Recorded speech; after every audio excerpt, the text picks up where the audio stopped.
आपने देखा होगा कि राहुल गांधी की यात्राएं और उनके द्वारा जो 2024 का चुनाव लड़ा गया, उसने बहुत कुछ परिवर्तन कर दिया। और परिवर्तन ये हुआ कि पिछले 2 चुनाव के बाद तीसरे चुनाव में भारतीय जनता पार्टी को उल्टी गिनती गिननी पड़ी। जब सत्ता की बात होती है तो नीतीश कुमार कहीं ना कहीं लालटेन लेकर के अपना दोस्त खोज लेते हैं, क्योंकि लालटेन ही नीतीश कुमार के आगे का राह दिखाने वाला है। लालटेन ही नीतीश कुमार के आगे का राह दिखाने वाला है। या तो लालटेन के साथ रहे नीतीश कुमार या लालटेन के विरुद्ध रहे। और ये लालटेन में तेल कहां से आता है? तो कभी नीतीश कुमार उसमें तेल भर देते हैं और कभी तेल दे करके नीतीश कुमार आ जाते हैं कि जलाते रहिएगा, कभी भी हम आ सकते हैं, अंधेरा नहीं होना चाहिए। पनोरमा ग्रुप, जो सोचता है वो करता है। आपके अपने सपनों का आशियाना। नमस्कार, एक बार फिर से आपका बहुत बहुत स्वागत करते हैं, अभिनंदन करते हैं। भीतर की बात लेकर के हाजिर हुए हैं। कल भीतर की बात में हमने आपको बहुत सारी ऐसी बातें बताई थी जो बिहार और देश की राजनीति में कहीं ना कहीं एक हल्की फुल्की कंपन पैदा कर रही है। लेकिन आज जो हम बात लेकर के आए हैं वो कंपन नहीं, हिला डुला रही है। बिहार और देश की राजनीति में कई ऐसे मुद्दे हैं जिसको लेकर के बिहार अगर प्रभावित होगा तो देश प्रभावित होगा, ऐसी बातें कही जा रही है। इस बीच में आपने देखा कि एक हिंडनबर्ग वाला मामला आया, तो हिंडनबर्ग वाले मामले को लेकर के भी कई तरह की चर्चाएं चल रही है। लेकिन हम उसकी बात नहीं कर रहे हैं, हम बात करने आए हैं कि क्या 15 दिन के भीतर बिहार की राजनीति में कोई बड़ा परिवर्तन होने वाला है जो देश को प्रभावित करेगा।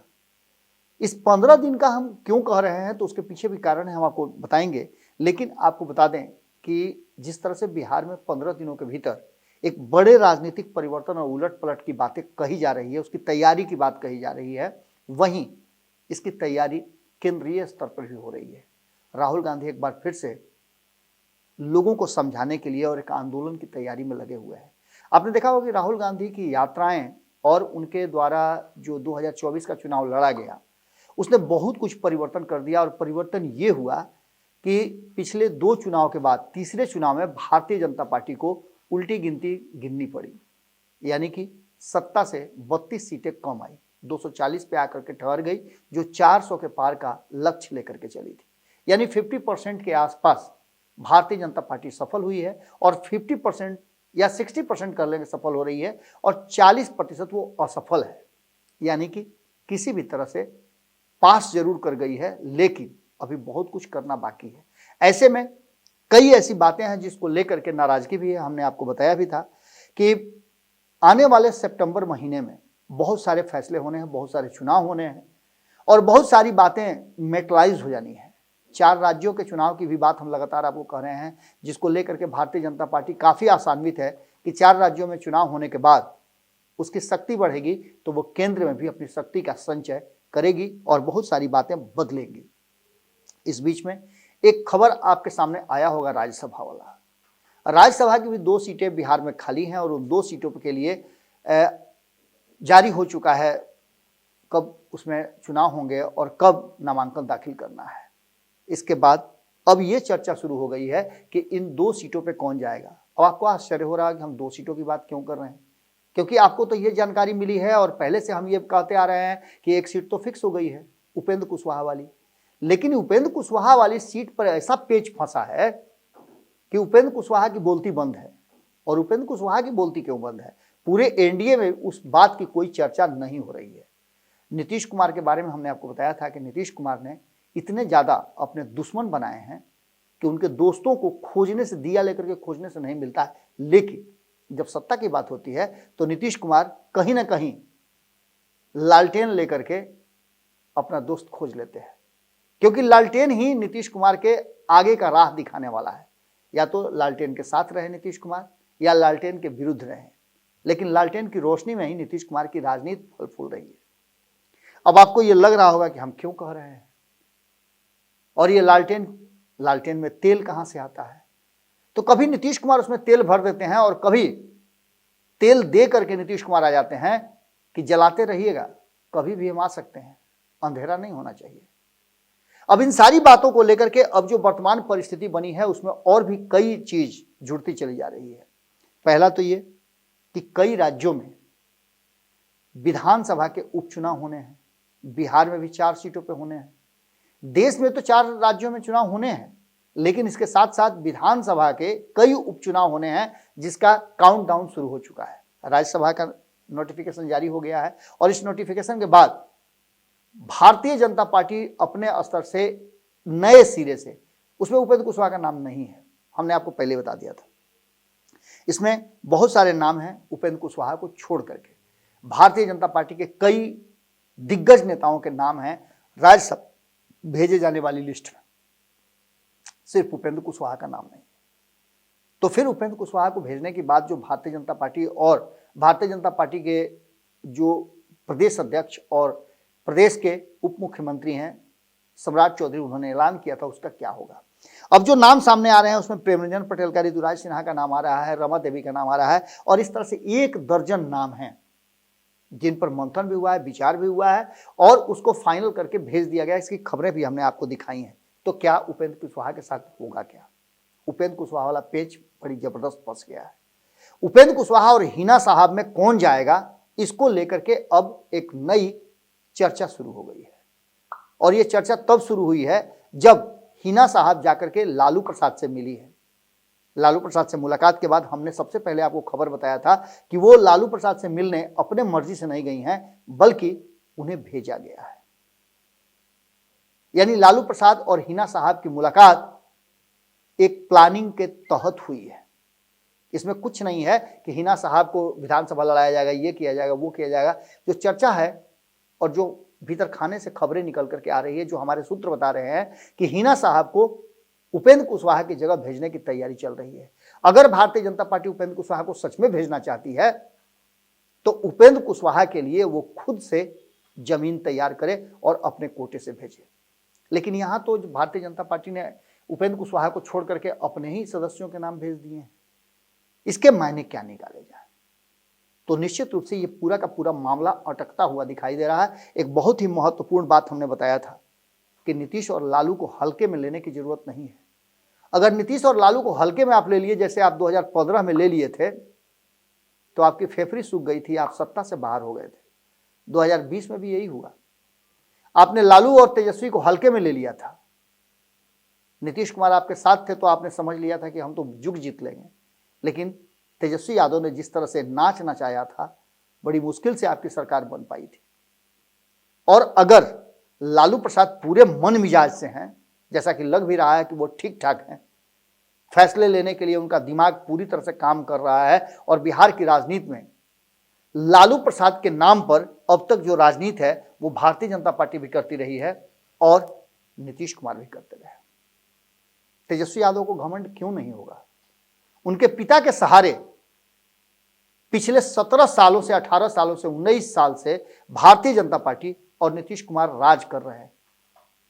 उसका सिर्फ ब्याज ही तो दिए हैं 2 बार सत्ता में ला करके लालू प्रसाद के परिवार को या उनकी पार्टी को, लेकिन मूलधन तो आप ही खा रहे हैं।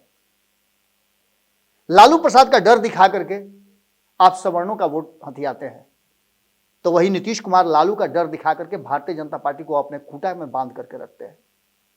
अब जो परिस्थितियां बनी हैं, उस परिस्थितियां में 2-3 बातें हमने आपको बताया था कि जब राज्यसभा का दोनों सीट का नाम अनाउंस हो जाएगा तो स्थिति बहुत क्लियर हो जाएगी और तब आपको पता चल जाएगा कि आखिर होने वाला क्या है। इस बीच में आपको बता दें, उत्तर प्रदेश और बिहार में, ये 2 राज्यों की ही में हम चर्चा कर रहे हैं क्योंकि अगल बगल में सटे हुए राज्य हैं और यही दोनों राज्य इस बार मिल करके बहुत कुछ करने वाले हैं। हालांकि एक बात और आपको बता दें कि बिहार में जो स्थिति है, 4 सीटें खाली हैं, जिसमें से 3 सीट इंडिया गठबंधन के पास है और इससे पहले जो 13 सीटों का चुनाव हुआ था, उपचुनाव विधानसभाओं का, उसमें 10 सीट इंडिया गठबंधन को गया था। यानी कि यहां भी मामला बड़ा ही पेचीदा है और बड़ी उल्टी तरह की दिशा बह रही है। इस दिशा में एक बात तो साफ साफ नजर आ रही है कि कहीं ना कहीं बिहार की 4 सीटों में 3 सीटें इंडिया गठबंधन को और 1 सीट एनडीए को है, वो भी जीतन राम मांझी के खाते में है। इसके अलावा अगर उत्तर प्रदेश की बात करें तो उत्तर प्रदेश की 10 सीटों में से समाजवादी पार्टी के पास 5 है, भारतीय जनता पार्टी के पास 3 है और आरएलडी के पास 2 सीटें हैं। यानी 5-5 सीटों का दोनों के भीतर बंटवारा है। लेकिन इस बार बीएसपी भी पूरी तरह से तैयारी कर रही है और इन सीटों को लेकर के जिस तरह से लोकसभा चुनाव में अपना प्रदर्शन किया है अखिलेश यादव ने, वो साफ बता रहा है कि वो कहीं ना कहीं भारतीय जनता पार्टी पर भारी है। उत्तर प्रदेश में भारतीय जनता पार्टी एकमात्र ऐसा राज्य है जहां पहली बार बहुत मुश्किल में नजर आ रही है। इसके पीछे का कारण भी आपको हम बताएंगे। हमने आपको एक दिन पहले बताया था कि नीतीश की कुछ शर्तें हैं। उन शर्तों में सबसे पहली शर्त जो है और सबसे मुख्य शर्त जो है वो ये है कि बिहार के मामले में अमित शाह की कोई दखल अंदाजी नहीं होगी। अब इस पर आप कितना गौर किए हैं हम नहीं जानते हैं, लेकिन पिछले 24 घंटे या 12 घंटे में जो ये खबर आप देखे होंगे तो आपके दिमाग में ये बात जरूर आया होगा कि नीतीश कुमार जब अलग हुए थे तो क्यों हुए थे। अमित शाह का नाम सामने करके अलग हुए थे कि अमित शाह हमारी टीम और हमारा पद दोनों छीनना चाहते हैं। अमित शाह के बारे में एक और बात कही जाती है कि जिन राज्यों में भारतीय जनता पार्टी की सत्ता है वहां भारतीय जनता पार्टी शासित राज्य जो है उन राज्यों में मुख्यमंत्री तो कोई भी हो, लेकिन वहां शैडो मुख्यमंत्री अमित शाह ही रहते हैं। और उत्तर प्रदेश में उनका ये राज शैडो मुख्यमंत्री वाला नहीं चल पा रहा है। कोशिश तो की गई थी, लेकिन योगी आदित्यनाथ कच्चे खिलाड़ी हैं नहीं और ना ही उनका जनाधार कमजोर है। इन सारी बातों को लेकर के अब जो वर्तमान परिस्थिति बनी है उसमें कई मुद्दे हावी हैं जो इस बात की तरफ इशारा कर रहे हैं कि नीतीश कुमार के लिए जो प्लानिंग, याद कीजिएगा सबसे पहले सब लोग अंबानी के बेटा के ब्याह के बात कर रहे थे, उसके कपड़ा की बात कर रहे थे, और हम बिहार और देश की राजनीति की बात कर रहे थे। हम आपसे यह बता रहे थे कि अंबानी के बेटे की शादी में इन विपक्ष के नेताओं के जुटान के मायने क्या होते हैं। और हमने शुरू में बताया था आपको हिडनबर्ग वाला मामला, जिसमें अडानी फंसते हुए नजर आ रहे हैं और अंबानी नई टीम का सृजन कर रहे हैं जो गैर भाजपाई टीम है। बहुत गौर से समझिएगा, इस देश में एक बड़ी धारा फिर से तैयार होने जा रही है। अडानी बिहार में आकर के और यहां नए नए उद्योग लगाना चाहते हैं और अंबानी देश भर के विपक्ष के नेताओं के साथ एक मीटिंग करते हैं और उस मीटिंग में निकल करके ममता बनर्जी ये कहती है कि नीतीश कुमार को साधना होगा, नीतीश कुमार को अपने खेमे में लाना होगा, और नीतीश कुमार को ले आए तो चंद्रबाबू नायडू तो ऑटोमेटिक आ जाएंगे। अब ऐसी स्थिति में आप समझ सकते हैं कि क्या होगा इस देश की राजनीति का। हम 15 दिनों की बात क्यों कर रहे हैं? तो नीतीश कुमार ने जो शर्तें रखी हैं उन शर्तों पर भारतीय जनता पार्टी यदि उतरती है तब भी बहुत सारी शर्तें बच जाएंगी जो भारतीय जनता पार्टी के हाथ में नहीं है। यानी कि ऐसी शर्तें नीतीश कुमार ने रखी है जिसे भारतीय जनता पार्टी पूरी नहीं कर पाया। कोशिश भारतीय जनता पार्टी ने बहुत अच्छा किया है। दुधारी तलवार लेकर के भारतीय जनता पार्टी मैदान में उतरी हुई है।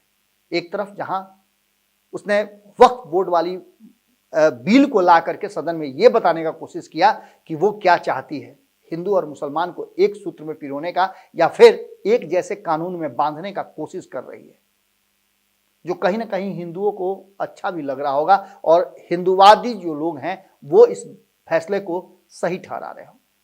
हमने कई इंटरव्यूज भी किए हैं जिसमें आपको हमने दिखाया भी है, लेकिन अब जो क्रीमी लेयर वाली बात है, जातीय गणना वाली बात है, कोटा के अंदर कोटा वाली बात है, उसको लेकर के भीतर ही भीतर एनडीए में काफी घमासान मचा हुआ है। आरक्षण की बात है, वक्फ बोर्ड वाले बिल की बात है, इन सभी मुद्दों पर नीतीश कुमार की नाराजगी साफ झलक रही है।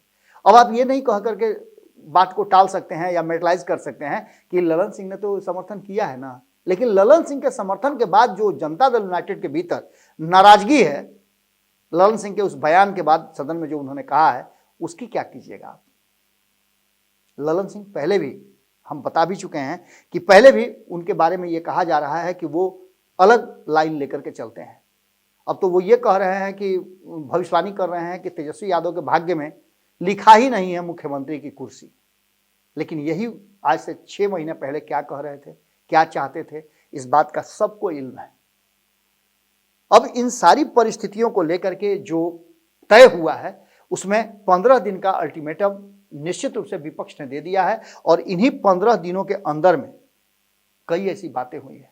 आपको याद होगा कि 25 वर्ष पहले SC/ST अत्याचार अधिनियम कानून लाया गया था। इस कानून का क्या हुआ? क्या अभी भी अत्याचार नहीं होते हैं? आज भी SC ST के लोग जो चिराग पासवान बोल भी रहे थे, घोड़ी पर चढ़ने के लिए पटक पटक के लोग मारते हैं, शादी ब्याह में बाजा नहीं बजा सकते हैं, यह अत्याचार तो अभी भी हो रहे हैं कई राज्यों में। क्या इसके कानून के बनने से कोई फायदा हुआ है? कौन इस कानून को देखेगा? ये सभी मुद्दे और सभी बातें घुमा फिरा करके ये तय कर रही हैं कि इस साल आने वाले 15 से 30 दिनों के अंदर में इस देश में एक बड़ा राजनीतिक उथल पुथल होने वाला है। और ये उथल पुथल नीतीश कुमार के एंड से होगा, उसकी धुरी नीतीश कुमार होंगे। ये भी बातें लगभग तय मानी जा रही है।